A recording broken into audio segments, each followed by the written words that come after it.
Safety. So let's talk about safety. What kind of things we might be doing as a professional drivers compared to the newbies, or some that actually not realize that they might be doing something and putting them or others in danger. As you guys know from the past, I not too long ago bumped slightly somebody where we call it rear-ended, but I just barely touched him. But why is that happen? And the simple answer is I was sidetracked with something. So, number one thing that I will always put on the line is keep your eyes on the road. Yes, these apps are distracting us. They're sending us offers we need to that we need to decline, offers that we need to make a major decision. So we do a lot of things and we take our eyes off the road, and that puts us in a danger as well as other drivers. So keep your eyes on the road. So number two, keep yourself safe at the place of delivery. That means when you get there, get yourself familiarized with the area. Maybe if you have to make a circle, maybe you have to go around the block. Get yourself familiar. Make sure you see what's happening around.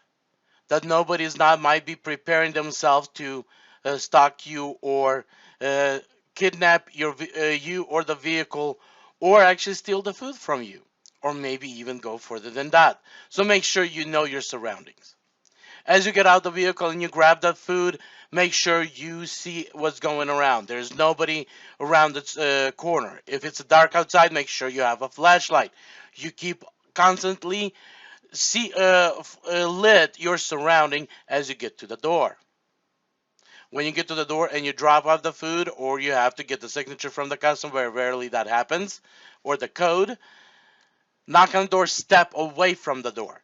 Give yourself at least 6 to 10 feet of distance until the customer opens the door and you feel comfortable to approach them. If you get a text message or instructions to go into the home or the building, be careful as you enter. If you're going into a home, first make sure that you are fully comfortable to actually do so. I do understand sometimes we'll have people that order from that are in bed and they purposely left the door open because of the caregiver that was there with them during the day. They purposely left the door open knowing that that person will be ordering something and somebody might have to bring it in and bring it to their bed. Usually in that situation, I hear a situation, person is right in the living room, right at the entry of the door, and when you do crack the door open, you'll be able to see that this person truly is in a need, and you can slowly open the rest of the door with your foot to make sure that it's not a trick and somebody not be hiding behind the door. I have done those, but you want to be extra careful. Another thing is, as you return back to your car, make sure that nobody has not hopped into the back seat. Nobody's not in a passenger seat. Make sure you know your vehicle. Your vehicle is properly maintained, so you don't end up delivering to the wrong place or getting to a place that you might not feel safe, and then your vehicle dying in that area. Make sure your vehicle is always ready, so if you have to hit the gas, you can hit the gas. So maintain your vehicle and drive the vehicle that actually can get you into the safe area if you ever need to run. Another one, do not leave your car running when you are leaving your car. Always shut it off, take your keys with you, make sure the windows are rolled up, and you lock your vehicle. Because not doing so can allow somebody to hop into the car. Somebody can even drive off with your car. And especially if you're in a bad neighborhood delivering and somebody hops in your car and ride off, right now you got yourself stranded in that neighborhood. So please make sure your car is properly running, you have control of your car at all time, and no one else actually can get into the car while you're out on the delivery or on picking up your delivery. Another one that I recommend, carry a pepper spray on you. A pepper spray that actually can do you more protection than harm, some that actually can go quite a distance. And also, if you ever decide to use pepper spray and you were in need of, move away from the area that you sprayed. Don't get yourself into that area. Don't spray pepper spray into the direction of your car, because then you will have to run to that car and you will run yourself right into that pepper mist that's in the air. So always step aside where it's no longer gonna, when you're gonna spray the pepper spray, it's not going to go into the direction where you're gonna be running. Use it, get back in the vehicle, lock the doors, and hit that gas pedal. I would also recommend every single driver that's out there take some self-defense classes. Know how to defend yourself without any tools. Know how to protect yourself just in case, because we do not know how things can turn out, where you might end up, and you might actually need those skills because you're not going to be able to run away on your car, whatever reason is, and you will need to use some self-defense. Always be good to know some self-defense. If you cannot afford some classes, you can find quite a bit of videos on YouTube where you can learn at least some of the basics. So please definitely learn some self-defense.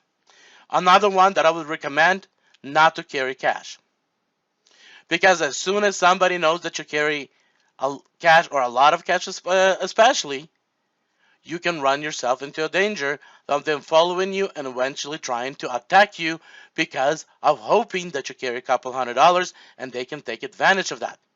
So be careful. If you do carry cash, like for like a tipping servants at the restaurant, make sure you have a couple dollars, maybe $10 maximum. So as you pull those money out, make sure that people that surround you that might be of interest, they see that there's only a couple dollars there. This way it will gives them no reason to go after you. Also, if you ever work with cash, make sure that surrounding people are aware that you're not taking cash and you don't carry a large amount on you.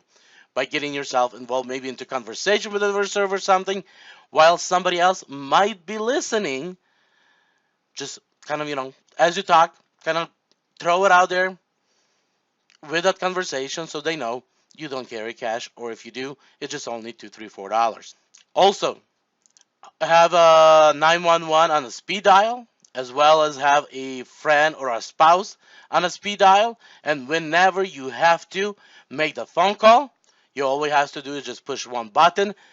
Also have your location on if you're using a Google phone, like an Android phone, so that person can immediately see where you're at. You can also set it up on Doordash, I believe Uber Eats, also location, so they can see your location just in case you're dialing and asking for whatever help or you're feeling that discomfort. Always use the tools that's available to you to always put yourself in a safe situation. Don't get involved in the fights with servers. Don't get involved with a fight with customers. Don't respond to weird text message from customers. Immediately, if something goes wrong, report it to corporate office. That would be Doordash driver support, or Uber Eats driver support, or GrubHub, or whatever it is. Make sure they get involved. Don't get involved. It's not worth it. The only thing is, it's going to put you in a dangerous situation where then you will have to figure out how to get out of it. But if you just ignore the situation and let the corporate driver support know about it, they'll deal with it the way they feel is right. Remember, if you ever get involved and gets escalated, driver support will blame you for it and they will remove you from the app. But if you ignore it, stay cool, walk out the building, catch some deep breath, pick up the phone, and make that call. One thing is, no matter what the situation is that you're getting yourself into or you're already in, being calm, being relaxed, and being clear-minded, you will always figure out how to get out of it safely. Those of you that carry, I'm pretty sure you have went through the classes, you know what you need to do, but just keep it in mind. Do not be trigger happy. Be blessed, be safe, and be successful. Whenever you are getting those offers, ignore them if they are not worth. You'd rather have it just run out the timer than try to play with your phone to decline that offer. Keep your eyes on the road. And if I could say anything, I'd rather have you keep your eyes on the road instead of on your phone. Be blessed.